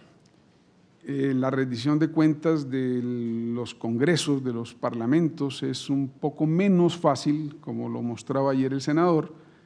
Indicadores cuantitativos como número de leyes aprobadas, incluso número de sesiones a la que asiste el parlamentario. Hay casos en que es preferible que no asista, digamos, ¿no? De manera que eso poco tiene que ver el indicador con lo que la gente está esperando de sus congresos. Y en el caso de la justicia, el asunto es un poco más complicado. Ya había decidido el Consejo de Estado, por razón de lo que ayer mencionó aquí el ministro Fernando Franco González Salas, de la, digamos, baja opinión favorable o alta opinión desfavorable de la justicia en Colombia, había decidido el Consejo de Estado motu proprio desarrollar una actividad que le mostrara a la ciudadanía lo que es la vivencia del Consejo de Estado, digamos, sus trabajos, sus angustias, el modo como aborda los temas éticos, etc. Y en el camino se encontró con la iniciativa de Alianza para el Gobierno Abierto. Esa es la historia, digamos, ¿no? El debate dentro del Consejo tenía que ver con justamente cuáles son las particularidades de la rama judicial al momento de rendir cuentas, a quién le rinde cuentas, qué puede ser transparente y qué no. Carlos Rodrigo nos mostraba con mucha propiedad, y ayer el magistrado Franco González, cómo los asuntos de la justicia no son tan sencillos. También la magistrada Mónica Avalli, tal vez, u otra de las magistradas que había intervenido antes, hablaba de que no se trata de hacer ahora justicia plebiscitaria, ¿no? ¿A quién queréis perdonar? ¿A Barrabás o a Cristo? ¿No? Esa no es como la idea de justicia que tenemos hoy en el mundo. De manera que esas particularidades se debatieron para concluir de manera sencilla que para aportar a Alianza para el Gobierno Abierto, que en el fondo es Alianza para el Estado Abierto, más exactamente, digamos, para distinguir del Ejecutivo y poder involucrar a toda la estructura estatal. Eso, digamos, no implicaba, no era menester sacrificar la independencia del juez y la autonomía de la rama jurisdiccional. ¿Qué hemos aprendido en el camino? Una lección importante es común a muchos procesos de cambio, pero en el caso específico de la justicia colombiana y del Consejo de Estado es el rol del liderazgo. Decía que en procura de fortalecer la legitimidad del Consejo de Estado ya se habían iniciado tareas en esa dirección y, digamos, la presencia vívida de un liderazgo en el seno del Consejo de Estado facilitó que fuera muy productivo el encuentro con la Alianza para el Gobierno Abierto. Otra lección, y pudiera decirse que si la primera implica una visión desde arriba, esta segunda implica una visión bottom-up, es que los pasos concretos que se empezaron a dar en términos de transparencia y rendición de cuentas, las actitudes de consejeros y consejeras de Estado, etcétera, fueron cruciales en el momento de levantar lo que para nosotros es sustancial, que es el entusiasmo. Digamos, el entusiasmo es el equivalente a la voluntad política de que hablaba ayer la experta mexicana que está ahora trabajando en Francia.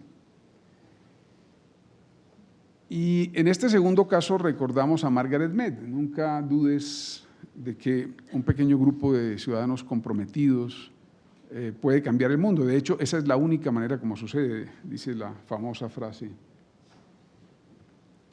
Otra lección, para mí, tremendamente importante, es la que tiene que ver con la tragedia de los comunes, aquella vieja criatura de Hardy, que básicamente dice que cuando hay un recurso común, si cada cual maximiza el uso del recurso común, lo puede destruir, ¿no? Para decirlo de una manera sencilla, en Colombia en muchas oficinas públicas no encontrarán papel higiénico en los baños. Esa es la tragedia de Hardy, ¿no? Porque si cada uno maximiza el uso del papel higiénico, pues entonces no va a haber papel higiénico, ¿no? Pone una empresa, una máquina para proveerse café, y si todo el mundo lleva café para su casa, pues entonces habrá que quitar la máquina de café, etc. Es una figura muy usada en medio ambiente. Si todos maximizamos el uso individual de un recurso hídrico, vamos a acabar con el recurso hídrico, etc. En el caso, la idea es aplicar un poco esta tragedia de los comunes de Hardy a bienes inmateriales que además no existen, sino que van existiendo, como la dignidad, la legitimidad por la dignidad de la justicia. Lo que planteamos es que esa legitimidad es el activo común de los jueces. Nosotros, digamos, vivimos de eso. Ese es nuestro activo principal. No hay, aquí se dijo ayer un par de veces, juez y no integridad no suman, ¿no? En América Latina se dice con frecuencia tal alcalde o tal gobernador o tal no sé qué es bueno, roba, pero hace. Bueno, eso es una desgracia, digamos, de la corrupción latinoamericana, pero la usamos mucho en Colombia para señalar cómo en el caso de los jueces eso no funciona, porque imagínense ustedes la misma frase aplicada a la justicia: ese juez es bueno, ¿no? En cada providencia delinque, pero lo hace con bastante eficiencia, es decir, delinque frecuentemente, ¿no? Entonces, para nosotros el activo común es la dignidad de la justicia. Y naturalmente, cualquier aprovechamiento de ese activo común en beneficio personal le hace daño al conjunto de las y los jueces de nuestro país, y ese es como un discurso fundamental en la búsqueda de legitimidad, que es un telos intermedio del tema de transparencia y rendición de cuentas. ¿De qué tipo de cambio estamos hablando cuando hablamos de rendición de cuentas? Para nosotros, la rendición de cuentas no es sino una manifestación de la transparencia. En realidad es un subconjunto de la transparencia, porque es la transparencia, digamos, en su versión activa, ¿no? Y la transparencia, esta es mi visión, puede ser vista por lo menos de tres maneras. Es una conducta que suele emerger de manera natural desde la ética. Es decir, las personas que tienen una centrada ética suelen ser transparentes. Es decir, eso emerge como una propiedad, es una propiedad emergente de un sistema ético. Pero puede ser una regla, que es el caso en que nos movemos en estos sistemas, una regla conductual que puede ser impuesta por la norma o por la moral. Entonces, la transparencia, ya vimos cantidad de leyes que se han mencionado, en todos los países tenemos ley de transparencia, se impone por ley o se impone por, digamos, código de conducta. Y también puede ser vista como un medio ¿para qué? Un medio precisamente como en la ley del vaso de whisky o en Rinconete y Cortadillo, para facilitar la emergencia de conductas éticas. Esa costumbre, como lo decía la magistrada costarricense, no es común en el medio judicial, es decir, la costumbre de rendir cuentas, etcétera. El juez habla por su sentencia, yo dicto mi sentencia y ya. Entonces, hay un componente en el proyecto de cambio de tipo salto, de tipo salto porque implica que se asuma conscientemente que es pertinente, necesario e importante rendir cuentas y ser transparente de manera activa, proactiva, ¿sí? Y también de manera pasiva, es decir, a requerimiento de la ciudadanía. De manera que hay un componente de salto, que es la decisión que se toma en el Tribunal Electoral de México, en Costa Rica, en Argentina, de vamos a, digamos, a trabajar en esta dirección. Es decir, implica, digamos, un salto, un cambio revolucionario, si se quiere. Pero luego hay que contar con herramientas y mentefactos, digamos, los artefactos de la mente básicos para rendir cuentas cada vez de mejor manera y generar aprendizajes desde la práctica. Es decir, hay mejoramiento continuo porque este es un asunto que está, en nuestro modo de ver, en construcción. Y en el caso de la ética judicial, estábamos hablando de la rendición de cuentas y son dos cosas distintas. Bueno, muy breve, yo no hablo de ética, sino de moral, porque me parece que es válida la distinción hecha por Maturana y Varela, en el sentido de que de la ética no se habla, la ética se actúa, y en realidad todo eso que llamamos códigos éticos, etcétera, son códigos morales. La ética entrañada o enactuada, que es la ética auténtica, de acuerdo con el discurso de Varela, me refiero a un par de científicos chilenos de enorme importancia, uno ya fallecido que es Varela y otro aún vivo que es Maturana, es una disposición emergente del individuo, es decir, la ética me predispone a actuar de determinada manera. Entonces, si cae una anciana en la calle y yo pienso en moral, pues el código moral me dice que debo levantar a la anciana, pero si emerge en mí la actitud de levantar a la anciana, eso es ética, ética entrañada o enactuada, es una disposición, digamos. En el caso de Colombia, y a pesar de lo que mencionaba el ministro Franco González ayer, la investigación de Transparencia Internacional y la Corporación de Excelencia de la Justicia, que es una de las, pues la principal en Colombia en estos estudios, un think tank privado, ese tema no es crítico. Lo que es crítico en Colombia es que la gente está desesperada con la corrupción y entonces mira hacia la justicia como la última ratio. Dice, ¿por qué no han resuelto ustedes el problema de la corrupción? Es un poco la idea. De todas maneras, es independiente de las investigaciones que dicen que no es un problema sustancial, digamos, la corrupción judicial en Colombia, dado el nivel de corrupción nos devolvemos para decir que sí es necesario un esfuerzo mayúsculo en materia de lo que decían quienes me antecedían el uso de la palabra, aquí no se trata solo de ser, ¿no?, sino de ser percibido como, es decir, hay una ciudadanía que es la que percibe. Ahora, la enseñanza de la ética no es la enseñanza de la moral. La moral se enseña por catálogos, la ética se construye en largos procesos culturales, en interacciones vívidas con la práctica, con el ejemplo, etc. Ahora, la ética judicial, por supuesto, es un fin en sí misma considerada, pero también es una condición para trabajar por la cultura de legalidad que nos interesa en Colombia. Trabajamos el año pasado, todo el año, en cultura de la legalidad, en unas 30 conferencias alrededor del país, y la cultura de la legalidad pues no puede florecer si la ciudadanía no advierte que tiene jueces probos, ¿no? Si la sal se vuelve sosa, dice la Biblia, ¿con qué se la salará? Entonces, la cultura de la legalidad es un sistema continente y la rendición de cuentas, la transparencia, la ética judicial son sistemas contenidos y en últimas, como decía Carlos Rodrigo, se trata del tema de confianza. Aumentar la confianza, las relaciones de confianza al estilo de los países nórdicos, por ejemplo, implica disminuir costos de transacción en la sociedad e implica aumento en la calidad de vida. De manera que la ética judicial está relacionada, digamos, en causación circular con rendición de cuentas y transparencia, con cultura de la legalidad, y todo eso al final tiene que ver con la calidad de vida, con el tipo de sociedad que queremos construir. Entonces, tenemos cambio desde arriba, liderazgo, y desde abajo, acciones concretas, que responden a la bien conocida frase de Arnold Toynbee: la apatía solo se vence con el entusiasmo, y el entusiasmo se conquista con dos cosas: un ideal que toma por asalto la imaginación y un plan concreto e inteligible listo para ser realizado. Lo crucial en nuestro caso es el ideal. El tema tecnológico está en capacidad de resolver cualquier cosa que se le proponga. Mi única diferencia con la señora Ángeles Navarro es que ella respondió que la información era igual para todo el mundo y que depende cómo uno la use.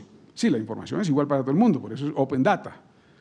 Pero hacemos sesgos en la información que queremos poner allí, ¿no? Si es información pro integridad o información pro consumidor para que vaya al baño o consiga el restaurante más aseado. Y el plan concreto se va construyendo. Entonces, ahora tenemos un nuevo proyecto con la Fundación Iberoamericana para Políticas Públicas.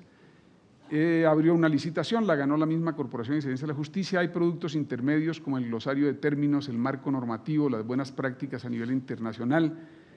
Y vamos a hacer este año una metodología de talleres de dilemas éticos, porque se trata de experienciar. Ya decía que la ética no se enseña en términos lectivos.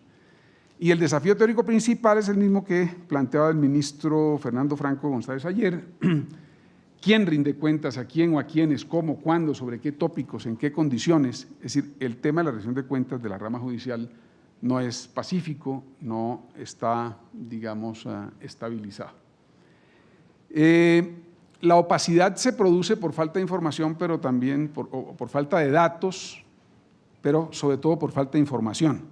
Tener muchos datos no es tener información. Entonces yo puedo tener todos los datos, como en la comparación que hizo Carlos Rodrigo, y en algunos casos esos datos no son información, es decir, para mí es tan opaco lo que estoy viendo como si no tuviera nada enfrente, de manera que la metadata y la interoperabilidad se proponen como los grandes desafíos para poder entregar no solamente datos, sino realmente información a la ciudadanía.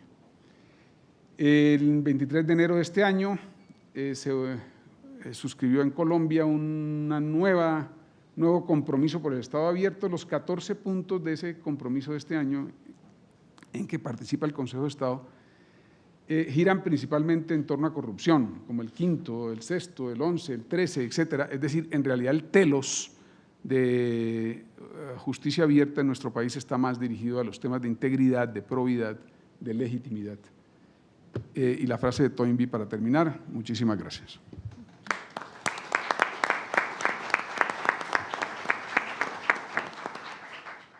Muchísimas gracias por su intervención. La experiencia del Consejo de Estado colombiano sin duda también es relevante para el análisis de esta mesa. Y ahora estamos sobre la hora de la mesa. Sin embargo, hemos recibido preguntas muy interesantes, por lo cual me voy a permitir pedirle al panel un milagro, que es contestar 8 preguntas en 3 minutos cada uno. Pero verdaderamente son muy interesantes. Hay algunas que son específicas para algunos ponentes, por ejemplo, para el doctor Carlos Gregorio. Le preguntan si la capacidad económica o presupuestal de un Estado es determinante para la apertura de la información, es decir, si hay alguna diferencia entre el tamaño de las economías y este tipo de políticas. También hay preguntas específicas sobre el caso chileno que expuso, que si podría describir brevemente el proceso para que los miembros de la Procuraduría de la Fiscalía efectivamente dieran a conocer su trabajo, los incentivos para aperturar esa información. Para la magistrada Young también hay preguntas específicas, por ejemplo, en qué tipo de decisiones participan los usuarios, los abogados litigantes, y si pudiera abundar un poco en este modelo de facilitadores de justicia, cómo se relaciona el brazo del juez y la operación de estos facilitadores que mencionó durante su intervención. También nos preguntan si la justicia abierta, reduce el costo de la democracia, si este modelo pudiera incidir en el costo de la democracia, si reduce los tiempos de impartición de justicia, de alguna manera si hay estudios al respecto, si incrementa la participación política en el sentido del número de votantes, y preguntas más generales para la mesa sobre cuáles son los mecanismos de consulta a la sociedad civil dentro de los modelos de justicia abierta, cómo se imaginan el desarrollo de tecnologías de la información para la apertura de datos en el ámbito del Poder Judicial. Creo que hay algunos ejemplos que se podrían citar. una más que es muy interesante, sobre cómo afectan las medidas de seguridad pública o las medidas antiterrorismo y el derecho penal del enemigo al proyecto del gobierno abierto en general y en específico al de justicia abierta. De cualquier forma, todas las preguntas las transmitiremos a los ponentes, pero si en una intervención final pudieran tratar de responder, se los agradeceríamos mucho. Y quizá empezamos en el mismo orden de intervenciones. Por favor, Carlos. Muchas gracias. La primera pregunta sobre si el presupuesto es determinante para la apertura, yo diría un rotundo no. Es decir, obviamente para tener una política de apertura hace falta una voluntad muy clara y una convicción de que con la apertura se va a generar un cambio positivo. De hecho, los costos hoy en día de generar apertura no son costos altamente significativos. Cuidado, sí son significativos los costos de mejorar la calidad de la información primaria. Muchos poderes judiciales, y eso lo dijo también el senador Gil ayer, tienen el grave problema de que la calidad de sus bases de datos, de su información, no es suficiente para soportar un programa serio de justicia abierta. Entonces, ahí sí puede haber un elemento donde el presupuesto tiene que ver. Sobre el caso de Chile y los ministerios públicos, todo comenzó cuando empezamos a estudiar los ministerios públicos en la Argentina y encontramos que los ministerios públicos en la Argentina tenían bases de datos de una calidad extraordinaria. Puedo decir también, yo trabajé en Morelos aquí y cuando entré a la base de datos del Ministerio Público de Morelos encontré una calidad extraordinaria. Y la razón de por qué los ministerios públicos tienen una calidad extraordinaria es por la forma piramidal de los ministerios públicos. El procurador tiene que controlar a su equipo de trabajo, que tiene en muchos casos una gran discrecionalidad y puede no trabajar como puede trabajar muy bien. Entonces, por eso los ministerios públicos tienen el incentivo de tener buenas bases de datos de información. El problema es otro, es decir, ¿por qué los ministerios públicos son tan opacos? Porque ahí nuevamente falta el concepto de que la procuración de justicia también debe ser transparente. Para cerrar los 3 minutos con una tercera pregunta, si la justicia abierta también reduce los tiempos. Es sumamente interesante que estudien el caso de la India. En la India se desarrolló un sistema estadístico para informar a la ciudadanía la cantidad de causas pendientes que tiene el sistema judicial en la India. El sistema se llama Judicial Data Grip. Búsquenlo, es sumamente interesante y permite, entrando por los diferentes tiempos o antigüedades de los casos en proceso, descubrir qué jueces los tienen y hasta ver el detalle del caso. Fue un sistema que terminó siendo un sistema estadístico, un sistema de monitoreo de los tiempos judiciales, pero que fue diseñado y creado sobre el principio de debemos reducir los tiempos de los procesos judiciales en la India. Y eso lo vamos a lograr, y ellos creen que lo van a lograr, y efectivamente lo han puesto en marcha hace un año, en un sistema público en el cual se ven todos los casos en función de sus duraciones. Se pueden tomar casos más de 10 años y pueden llegar a un juez en particular y saber cuáles son sus casos de más de 10 años. Ellos estiman que la publicidad para ese juez de esos tiempos y además su propia ética lo va a llevar a acelerar empezando a trabajar por los casos más antiguos. Tomé esas 3 preguntas y creo que esa sería mi participación. Muchísimas gracias. Michael Svetlik.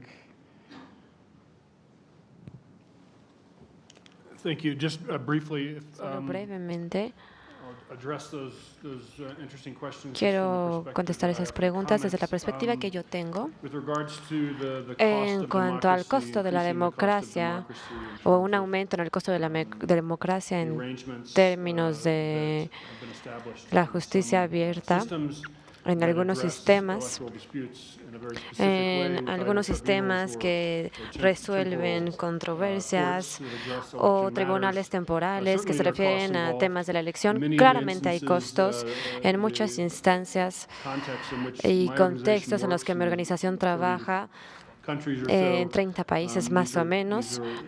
Estos son países que llevan a cabo transiciones democráticas, que están saliendo de algún conflicto, que tienen instituciones y culturas administrativas que aún están evolucionando de alguna forma. Y esas inversiones todavía no se hacen en ese tipo de estructuras e instituciones que podrían llevar a algo más eficiente, más abierto y finalmente a una resolución de controversia más efectiva. Y la pregunta relacionada a la participación ciudadana, creo que esa es una pregunta abierta. Creo que se mide mejor en términos de la seguridad, de los distintos parámetros y las encuestas de opinión pública que se hacen en términos de la seguridad y la confianza que la gente tiene en las instituciones y cómo el público las ve. Creo que es algo que las presentaciones de ayer y de hoy podrán señalar a la necesidad de un mayor esfuerzo para medir el impacto en cuanto a la justicia abierta y cómo es percibida. Magistrada John. Me quiero referir al tema de si ayuda, perdón la referencia, el tema de si ayuda la justicia abierta y la transparencia en la respuesta. En la sala segunda estamos, y el Poder Judicial en general está implementando las normas de calidad. El sistema de gestión de calidad se está implementando y son despachos acreditados desde el punto de vista de una norma de calidad. Y en la sala segunda ya se está implementando. La experiencia es que desde la sala de la Corte con los mejores tiempos de respuesta, y creo que hay un factor muy importante al publicitarse. ¿Cuánto tiene cada magistrado por resolver? ¿Cuánto tiene cada oficina? ¿Quiénes son los que están más atrás en resolver? Eso juega. Eso juega en las conciencias y en los egos de las personas, y entonces eso juega también en los tiempos de respuesta. El sistema de facilitadores y facilitadoras judiciales es un programa de la Organización de Estados Americanos que se está implementando en la región, particularmente la región centroamericana. Consiste en contar con personas de la comunidad, como decía, personas que tienen que la misma comunidad los reconoce como personas probas, como personas empáticas y líderes o lideresas de la comunidad, y forman un contacto con los despachos judiciales. ¿Esto por qué? Porque sabemos que el acceso a la justicia no es fácil para todas las personas. Acudir a un despacho judicial significa romper barreras de lenguaje, de dialectos, de gastos económicos, de contratar abogados o abogadas, que esos son las grandes barreras de acceso a la justicia. No es lo mismo cuando la persona puede acudir a alguno de sus pares y a través de ese par puede generar un contacto. Por supuesto que no es el abogado ni la abogada, pero generar un contacto para que le diga, mire, usted en este caso tiene que contratar un abogado o una abogada, o vaya a esta oficina, ponga la denuncia al Ministerio Público, puede ir, en ese sentido es un facilitador, y además también es un amigable componedor a nivel de las comunidades. Por supuesto que es nada más, no generan Estado ni sus resoluciones, sino que es un componedor dentro de la comunidad. ¿Cómo participan los abogados y las abogadas? En el Consejo Superior hay un representante del Colegio de Abogados y Abogadas de Costa Rica, en el Consejo Superior del Poder Judicial, y además en cada circuito judicial que agrupa a varios despachos o centraliza a varios despachos, tienen un consejo de administración integrado por jueces, por representantes del área administrativa, y ahí también hay un representante del Colegio de Abogados, que este consejo de administración, como su propio nombre lo indica, es un órgano encargado de visualizar temas de administración del despacho, tema de notificaciones, dónde se está fallando, esto con el objeto de visualizar problemas de funcionamiento que se puedan estar dando.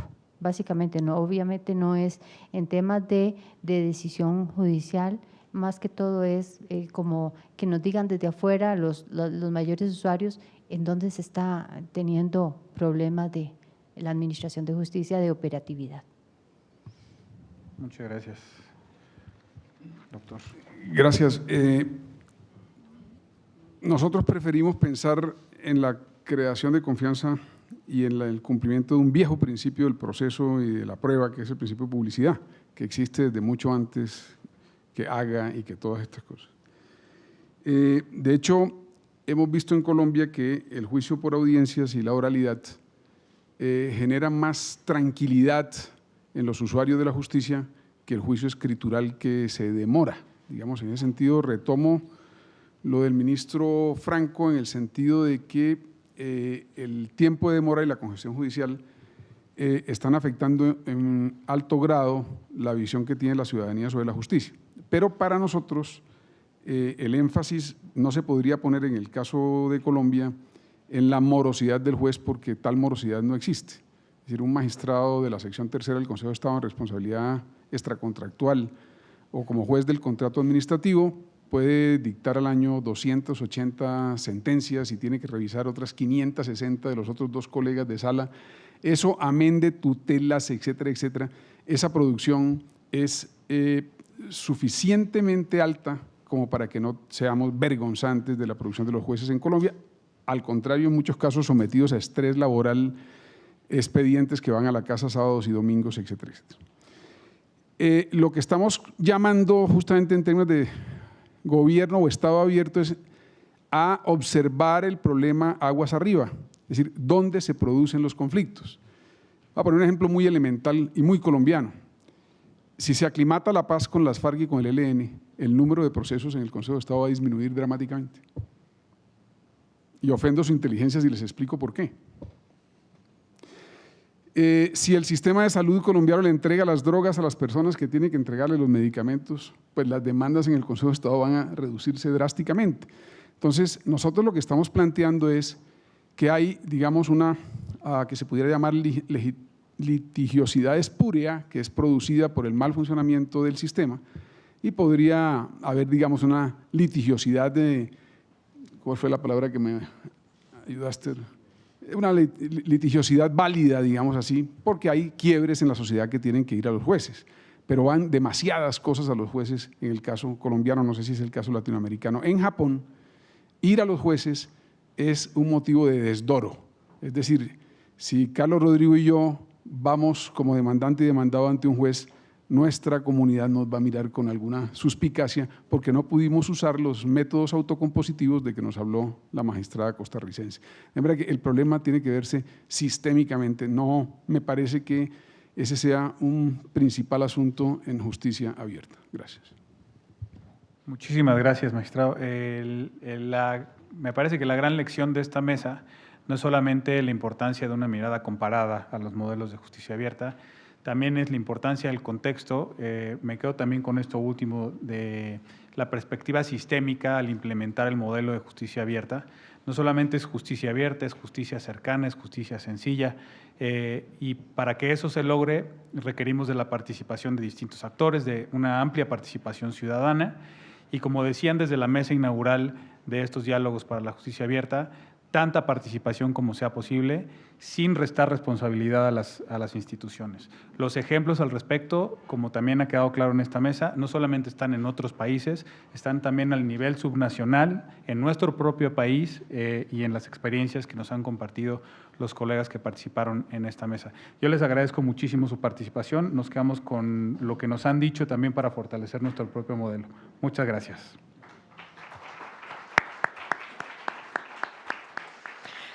Agradecemos ampliamente a quienes integraron esta mesa de trabajo. A todos y a todas ustedes les informamos que habrá un receso de 10 minutos previo al inicio de la siguiente mesa de trabajo.